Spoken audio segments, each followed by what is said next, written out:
Hello, good morning. Yes, so I'll be talking about how to discover killer non-fiction topics. Yes, so you go to your search engine if you're using Chrome, you may be using Mozilla Firefox, anyone. So just go there and type in Amazon.com. So you see a lot of results. So just click on Amazon.com itself, the e-commerce website, and it will bring you right here. Now you look at this at the top side of your phone here. If you are using your mobile device, you see deals, you see Amazon Basics, Bestsellers, live stream. You see a lot of sections here. If you are using your desktop, then it will be at your left hand side, yes, of your device. So here we are using a mobile device, and you see after you swipe to the left, then you see this section of books. You click on it, so it will bring you to this place. So you see a lot of journals here, the popular journals on this site. It will bring it out for you. We have biographies and memoirs, we have children's books, we have literature and fiction, mystery, romance, science fiction. You can still scroll down. As you're scrolling down, you see the bestsellers on Amazon. Then you scroll down, then you see other categories here. So this is where we are going to. Just scroll down. You look at the different categories here and which one fits well into the kind of book you want to write on. So let's go to parenting and relationships. So let's say you want to write on relationship or you want to write on marriage, parenting. So you come to this place, you click on it, and it will give you a lot of subcategories here. You can see we have parenting, we have family relationships, we have marriage and adult relationships, we have family activities, humor, reference. You can still click down to see more. You see more here, you click down, you see humor, babysitting, pregnancy. So it will give you a breakdown, specific breakdown of the different categories. So that you can easily look for the section in which you feel the kind of book you want to write on. So you look at it. But now we want to look at, let's say you want to write on a relationship now, or let's say marriage. So let's go to marriage and adult relationships.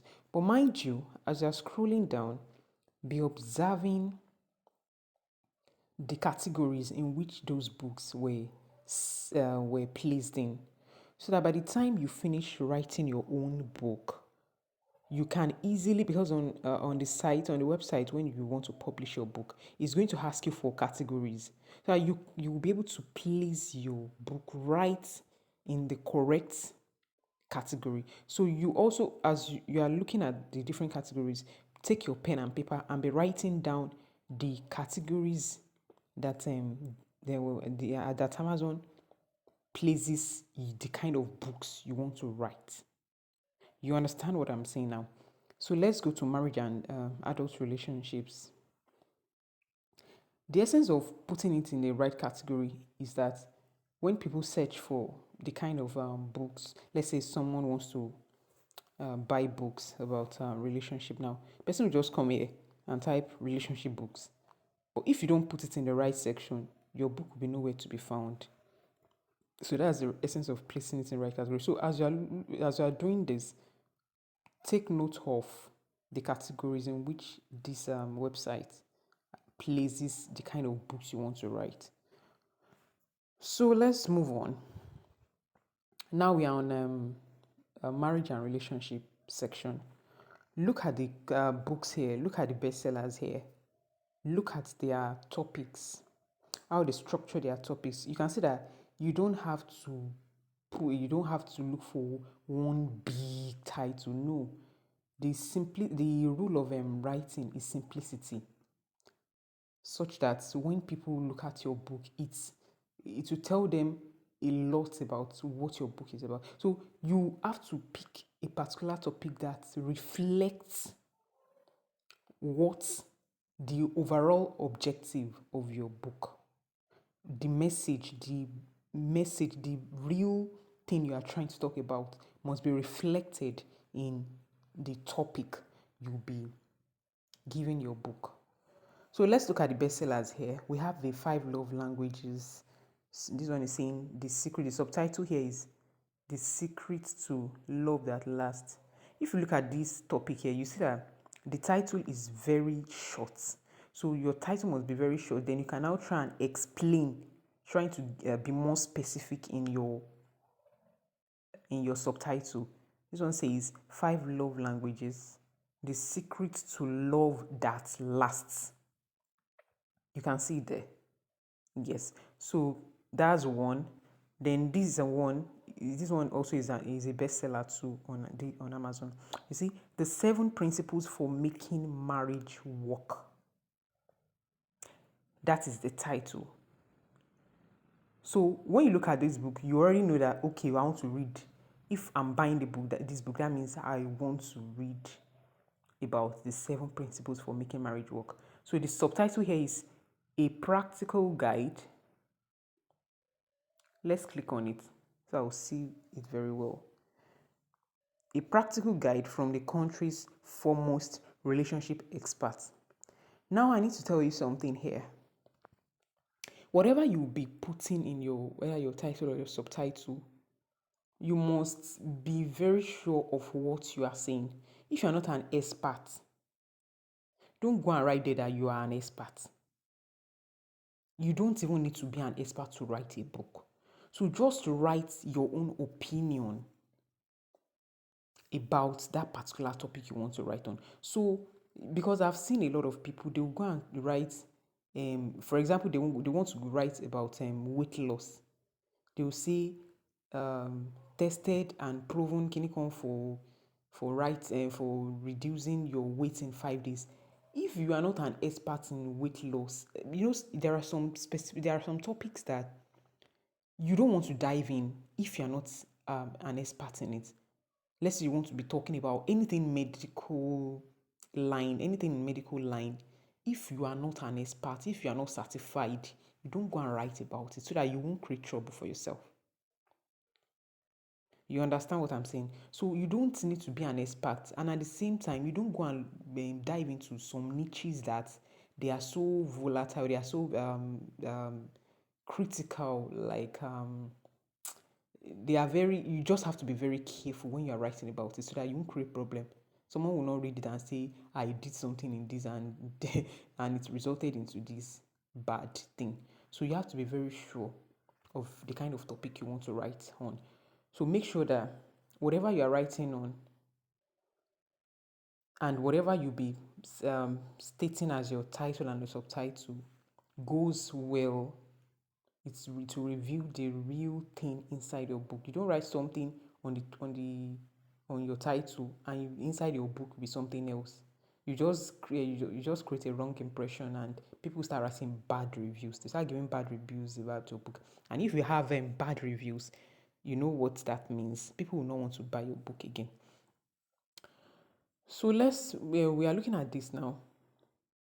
The 7 principles for making marriage work. A practical guide from the country's foremost relationship expert. Now, this topic is very simple. So let's go on and look at the Kindle version because we are more interested in the Kindle version of the book. So we are going to scroll down.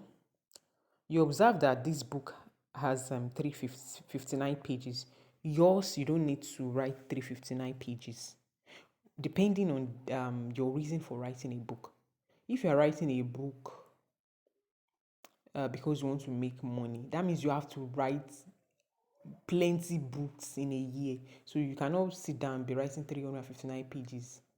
Because by the time you finish your book, let's say you write 400 pages now, and you are now pricing it for, let's say you are pricing it for $13 now.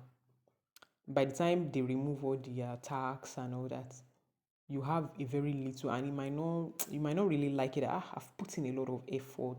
Let's say I used 1 year to finish this book, and I'm not really getting the best. So the best thing is to go for you to write short books that you know you can finish in a little time. That's for someone that is really looking at making money, like you want to start making a lot of money from it. But if you are looking at it as them this way, that you want to write a book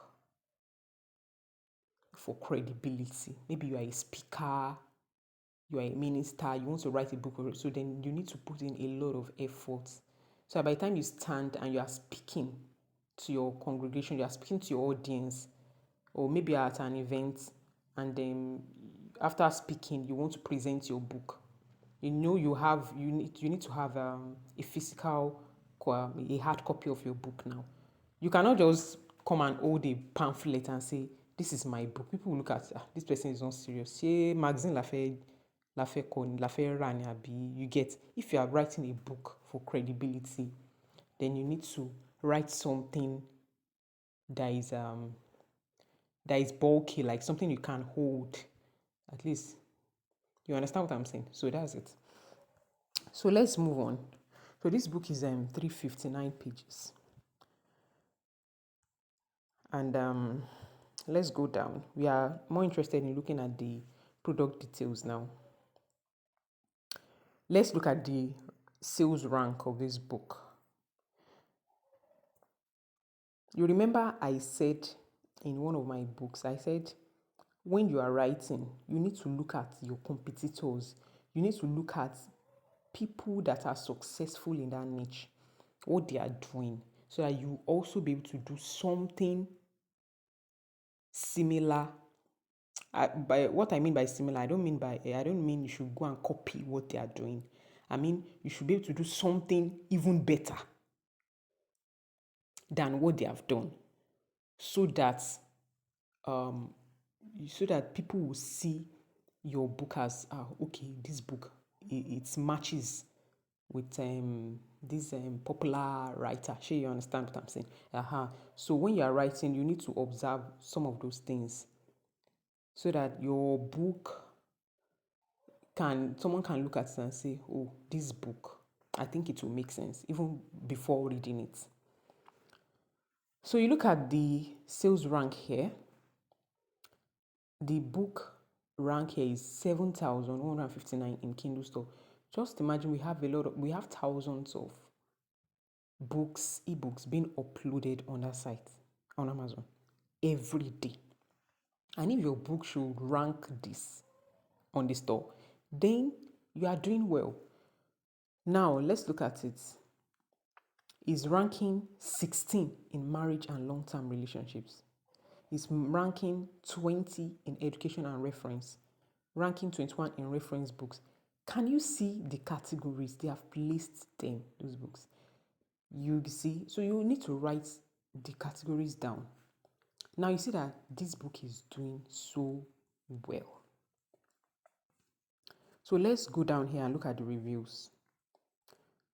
Why do you want to look at reviews? You want to look at what people expect in a marriage and relationship book.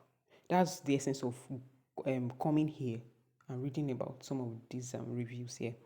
Look at the reviews, what people want and what people don't really like and would not want in your book. So that's the essence of looking at other people's books, what they have done.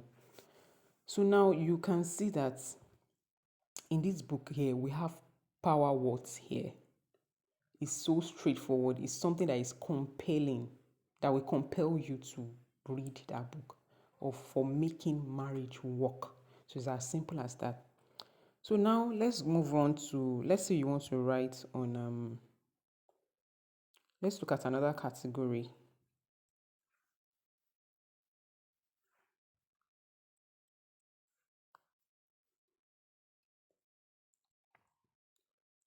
So this is another category here. Let's say you want to write on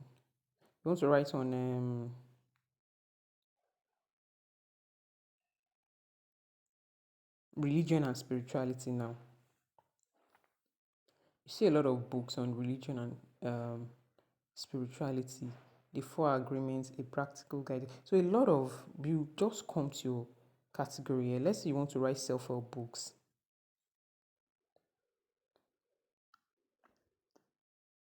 So these are the self-help books. These are the featured categories. You can click on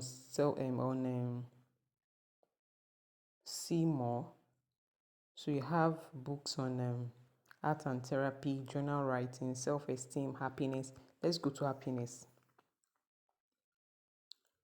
So these are the books on happiness. The subtle art of not giving a fuck. The power of positive thinking. So the your title must be very simple and straightforward. So now I want you to come here, start browsing, look at the different categories here, and look for the category that fits well into the kind of books you want to write on. So go and look at their topics, look at how they structure their topics, look at the reviews, look at their sales rank,